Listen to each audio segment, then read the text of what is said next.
Let's now bring in Andrij Dobriansky, a Russian affairs analyst and a communications director of the Ukrainian Congress Committee of America. Nice to have you on set with us. Look, these are pretty heavy-handed responses by Moscow, even by Moscow's standard. What message is the Kremlin trying to send? They're reversing course of what has been happening in Russia for the last 2 or 3 years. Obviously, we're all thinking about the Bolotnaya Square crackdown in 2011 because this is the largest protest since that time. But really, since 2017, in local elections that happened in Russia at that point, you saw independent candidates working the system and trying to get local signatures and get people onto city councils in these big metropolitan areas, Moscow and St. Petersburg.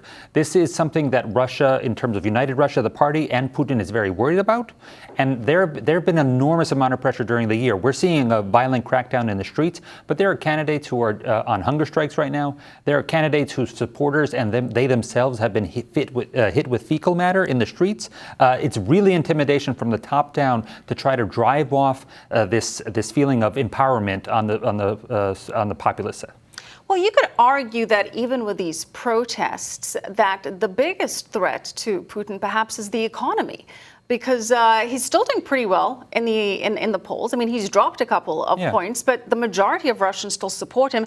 The economy, though, is another matter because it may be heading towards recession. The income has been dropping for average Russians for the past 6 years.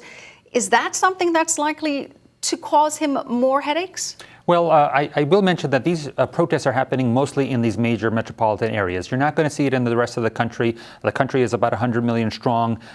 These big population centers of St. Petersburg and Moscow will have the people that are most open to international news or possibly online news. So they'll be the only ones seeing this kind of protest and this kind of anger against the system. This weekend, however, at the same time as these protests were happening, President Putin was at the bottom of the Baltic Sea in a submarine, putting down a plaque for World War II heroes.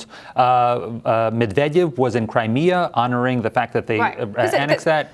So the regular people aren't seeing this. They're seeing on the news the glory of their leaders. And that's been what Putin's been trying to do, channel in the national pride. So what is a potential threat to Putin? I mean, well, he does have term limits.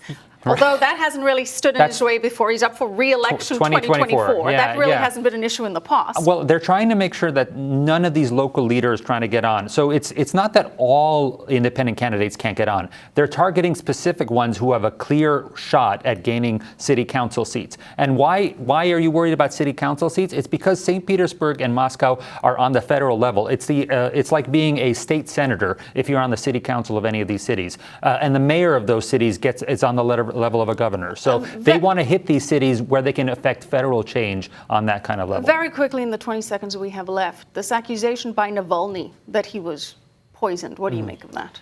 Well, the fact that he was released from the hospital without any blood tests, he was just giving a corticosteroid, means that obviously the hospital didn't really care about it. But this is not the first time that he's been targeted. You remember the Zelenskyy attack, this green iodine attack that nearly blinded him several years ago. It's not the first time. And what we're looking now is to see what happens at the Council of Europe, which just readmitted Russia after a couple of years of kicking them out. So we're going to see if they're still on the same pace of readmitting Russia. All right.